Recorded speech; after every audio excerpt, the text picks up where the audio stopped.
Senhor é meu pastor e nada me faltará. Caminhar me faz por verdes pastos. Guia-me mansamente a águas tranquilas. Refrigera minha alma. Guia-me pelas veredas da justiça por amor ao seu nome. Ainda que eu caminhasse pelo vale da sombra da morte, eu não temeria mal algum, porque tu estás comigo. A tua vara e o teu cajado me consolam. Preparas uma mesa perante mim, na presença dos meus inimigos. Unge a minha cabeça com óleo e o meu cálice transborda. Certamente que a bondade e a misericórdia me seguirão todos os dias de minha vida, e eu habitarei a casa do Senhor por longos dias. O Senhor é meu pastor e nada me faltará. Graças a Deus.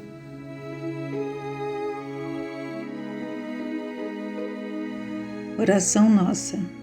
Senhor, ensina-nos a orar sem esquecer o trabalho, a dar sem olhar a quem, a servir sem perguntar até quando, a sofrer sem magoar seja quem for, a progredir sem perder a simplicidade, a semear o bem sem pensar nos resultados, a desculpar sem condições, a marchar para frente sem contar os obstáculos, a ver sem malícia, a escutar sem corromper os assuntos, a falar sem ferir, a compreender o próximo sem exigir entendimento, a respeitar os semelhantes sem reclamar consideração, a dar o melhor de nós, além da execução do próprio dever, sem cobrar taxa de reconhecimento.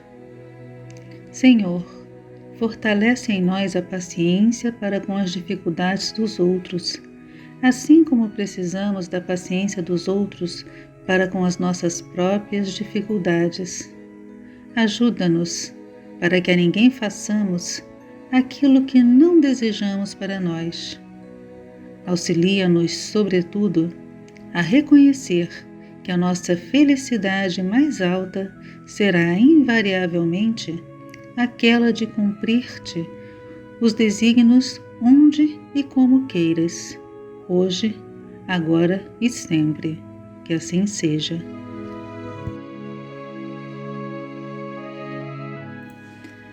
Mais uma vez reunidos para realizar o nosso Evangelho virtual. Que ele nos traga paz, luz e equilíbrio. Então nós saudamos ao nosso Pai maior, esse Pai tão amoroso que envolve a todos os seus filhos na proteção. Saudamos também a todos os orixás e saudamos os orixás que regem a nossa casa. Nesse mês, em especial, nós saudamos a Obaluauê e pedimos que a energia da cura se faça presente no nosso planeta, afastando todos esses miasmas densos que circulam atualmente. Nós saudamos a corrente de Francisco de Assis, que a todos recebe sem distinção, e saudamos ao caboclo Tupinambá. Nos colocamos mais uma vez à disposição para o trabalho necessário e agradecemos sempre a oportunidade de servir da maneira que for possível, da maneira que a espiritualidade decidir. Vamos unir o nosso pensamento e mais uma vez pedir pela paz. Que a paz se faça no universo, que a paz se faça no nosso planeta, que a paz se faça no coração de cada um aqui e agora. Que essa energia da paz vá a todos os povos que se encontram em guerra, que envolva tanto governantes quanto governados, que envolva todos que nesse momento estão passando por tantos problemas relacionados à paz e à falta de paz. Pedimos por todos que sofrem, por todos que estão desamparados, por todos que estão sem um lar, sem rumo, sem esperança, por todos que estão nos hospitais, nos asilos, nos presídios, nos orfanatos, nos manicômios, nas clínicas psiquiátricas, por todos que sofrem violências. Pedimos também pelos obsessores, que eles sejam envolvidos na luz, e pedimos pelos suicidas, que eles possam ser resgatados e levados para um hospital no espaço. Pedimos por todas as crianças do mundo e também pelas crianças da creche Santa Clara. Mais uma vez agradecemos a todos os amigos que ajudam a nossa casa, a Casa de Francisco de Assis, a realizar o seu trabalho social, mas principalmente a realizar o seu trabalho espiritual, que no momento consiste em manter o equilíbrio e transmitir paz aonde estivermos. Pedimos por todos os espíritos que estão em nossa mente nesse momento, encarnados ou desencarnados, para que todos possam receber o amparo necessário. E agradecemos constantemente a espiritualidade por todas as lições que nos são ministradas, mesmo que sejam lições duras. Graças a Deus. Na sabedoria do Evangelho de Torres Pastorino, as ofensas. Lucas capítulo 12, versículos 54 a 59. Disse também à multidão: quando vedes aparecer uma nuvem no poente, logo dizeis que vem chuva, e assim acontece. E quando vedes soprar o vento sul, dizes que haverá calor, e assim ocorre. Hipócritas, sabeis distinguir o aspecto da terra e do céu, como então não distinguis esta época? Por que não discernis também por vós mesmos o que é justo? Quando, pois, vais com teu adversário ao magistrado, fazei o possível para, no caminho, te livrares dele, para que não suceda que ele te arraste ao juiz. E o juiz te entregue ao oficial, e o oficial te lançará na prisão. Digo-te que não sairás dali até pagares o último centavo. A partir deste ponto, encontramos a confirmação em que Jesus afirma ter vindo para aperfeiçoar a lei. Onde, por exemplo, a lei proíbe apenas matar, supondo-se digno de castigo só a interrupção da vida física, Jesus esclarece que o homicídio moral é tão ou mais grave do que aquele, e, portanto, passível de resgate doloroso. Para melhor esclarecimento do assunto, é feita uma divisão em 3 graus, caminhando-se do menor ao maior até o clímax, pois Jesus nem admite sequer a hipótese de homicídio físico. Em primeiro lugar, o desgosto ou mágoa, que é um simples movimento íntimo de ressentimento, sem repercussão nenhuma exterior. Em segundo, o aborrecimento que se exterioriza numa injúria, embora leve, chamando-se a criatura de tola, numa demonstração de desprezo. A terceira, a zanga, que se exterioriza como uma ofensa grave e caluniosa, em que se classifica a pessoa de louca, com isto causando prejuízos morais graves pelo desprestígio de irresponsabilidade a ela atribuída, sem base na verdade dos fatos. Então, compreendemos que quem se magoa, permanecendo ressentido, sem perdoar, quer dizer, sem esquecer a ofensa, embora fique calado, perde a sintonia interna com Deus, que é amor. Como, porém, o movimento é puramente íntimo, ele é culpado perante sua consciência apenas, estando sujeito ao resgate de um karma estritamente pessoal. Quem se ofende com algo e se destempera, dando demonstrações de desprezo, fica culpado perante o tribunal da comunidade, porque adquiriu um karma grupal, já que sua ação feriu outra pessoa. Agora, quem se ofende e exteriorizando sua ira, caluniando o adversário, se torna culpado perante o tribunal geral, porque a calúnia espalhada não mais pode ser desfeita, e o prejuízo causado não consegue ser remediado. Foi, pois, adquirido um karma coletivo, sendo ele o responsável pelo que disse e pelos prejuízos que causou, e por todos os julgamentos errôneos daqueles que o ouviram e nele acreditaram.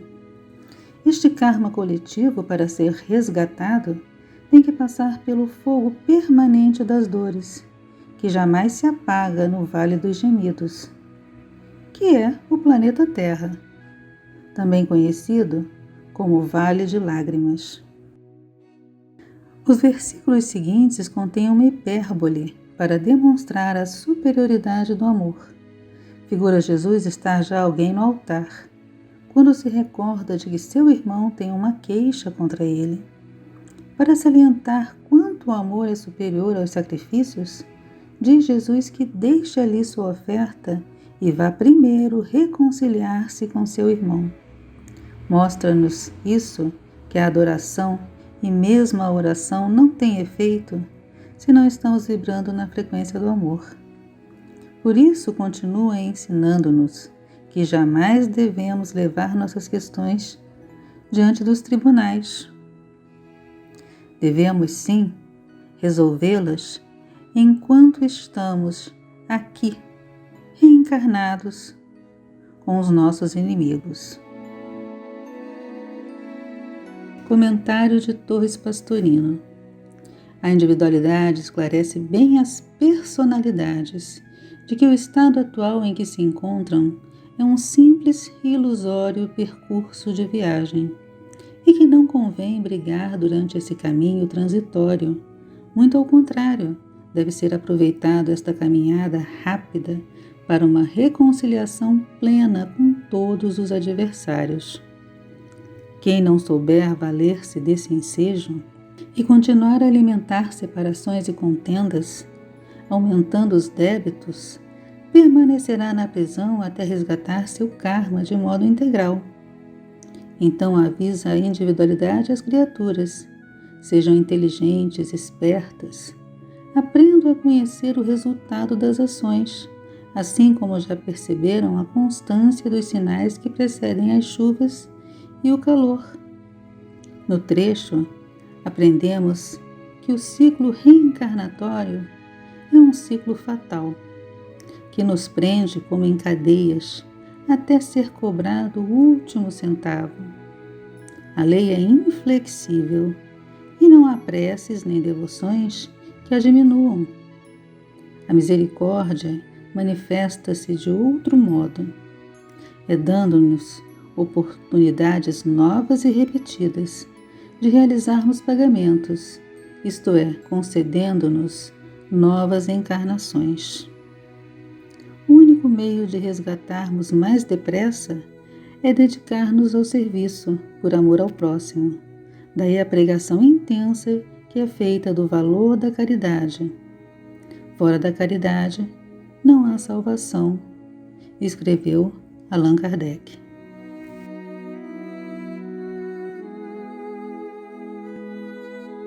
A vida atual é um instante na eternidade, só um instante. Outras vidas serão necessárias para a nossa evolução. Então temos que aprender a aproveitar este instante e resolver as nossas questões com os nossos irmãos, para que possamos finalmente nos libertar da roda das encarnações e atingir um grau evolutivo mais alto, mais iluminado. Temos um padrão vibratório tão denso, infelizmente.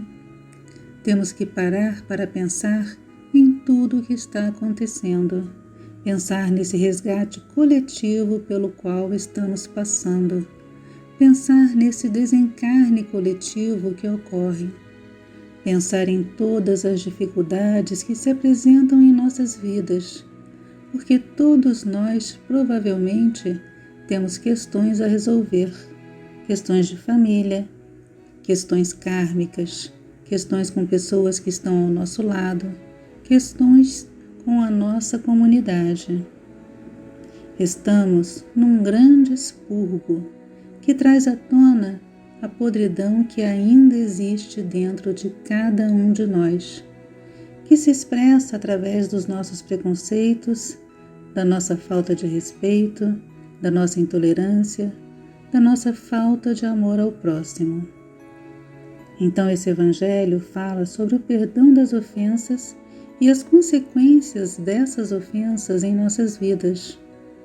Cada ação, cada atitude, cada comportamento tem uma contrapartida, uma reação. Nós temos uma grande dificuldade em perdoar quando somos ofendidos. É realmente difícil quando nosso orgulho é ferido, quando nos sentimos humilhados, quando sentimos na própria pele uma injustiça. Mas será que tudo é realmente injustiça? Porque quem planta, colhe exatamente o que planta. Temos que compreender que tudo o que passamos é para o nosso aprimoramento espiritual. Alguma lição ainda não foi aprendida. Somos responsáveis por tudo o que nos acontece. Ou será que pensamos que o mundo nos persegue e que somos tão especiais que tudo acontece para nos prejudicar? Será? Nos colocamos muitas vezes em uma posição superior e dessa forma achamos que temos mais direitos do que os outros, esquecendo que perante Deus somos todos iguais. Não nos conformamos com certas coisas que acontecem e queremos revidar. Então, é olho por olho e dente por dente. É nesse momento que criamos um karma, um nó, que ficará marcado no nosso perispírito. Vamos explicar. Quando ficamos magoados, mas nos calamos, esse karma é um karma individual, pois não prejudicou ninguém, somente a nós mesmos. Uma prece, uma oração, uma interiorização, muitas vezes soluciona essa mágoa. Agora, quando nós somos ofendidos e nos descontrolamos, quer dizer, quando nós envolvemos o outro no nosso descontrole, criamos um karma grupal, que será resgatado mais cedo ou mais tarde, pois criamos um nó com aquela pessoa com a qual nos desentendemos. Esse nó terá que ser desfeito, então provavelmente nos reencontraremos em outras vidas, para que aquela situação seja dissolvida pelo amor. Agora, quando a ira, o ódio, nos invade e lançamos intrigas, maledicências, quando nós desejamos que os outros tomem o nosso partido e envolvemos todo um grupo nessa questão, então nós criamos um karma coletivo, karma gerado a partir de nossos atos e que terá que ser quitado juntamente com todos que foram envolvidos na situação. Então, só nessa explicação básica, deveríamos parar e observar se estamos realmente quitando os nossos karmas ou se estamos adquirindo mais karmas para vidas futuras. Um coração cheio de mágoas perde a sintonia com Deus. Então é necessário perdoar para poder se reconectar. E reconectados, nos preparar para enfrentar as consequências de nossos atos, pois a justiça divina é lei e é inflexível. E para que essa justiça seja feita, a misericórdia divina nos dará novas encarnações para quitar toda esta plantação feita. O perdão nos liberta de nossos ofensores e denota elevação espiritual. Não perdoar indica que teremos ainda muitas vidas em planetas de provas e expiações. O perdão é irmão da tolerância e da paciência. Estamos exercendo-os? Então, aprender a perdoar é entender que tudo o que fazemos para o outro, fazemos primeiro para nós mesmos. Quando nos ofendemos, na realidade, é o nosso orgulho, nossa vaidade, nosso ego, que deve ser domado, educado por nós mesmos. Não reparar mais o erro do outro, reparar somente o nosso. Corrigir não mais o outro, mas corrigir a si próprio.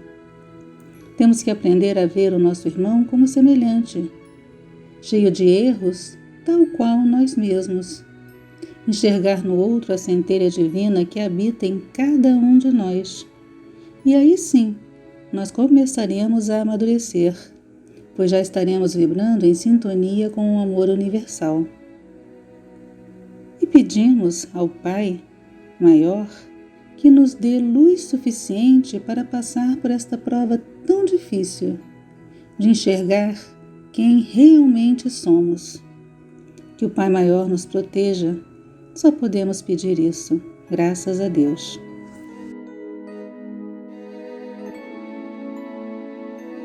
Oração de São Francisco. Senhor, faz de mim um instrumento da sua paz. Onde houver ódios, faz com que eu leve o amor. Onde houver ofensas, que eu leve o perdão. Onde houver discórdias, que eu leve a união. Onde houver dúvidas, que eu leve a fé. Onde houver erros, que eu leve a verdade. Onde houver desespero, que eu leve a esperança. Onde houver tristezas, que eu leve a alegria. Onde houver trevas, que eu leve a luz. Ó Mestre, faz com que eu procure mais consolar que ser consolado, compreender que ser compreendido, amar que ser amado, pois é dando que se recebe, e é perdoando que se é perdoado, e é morrendo que se nasce para a vida eterna.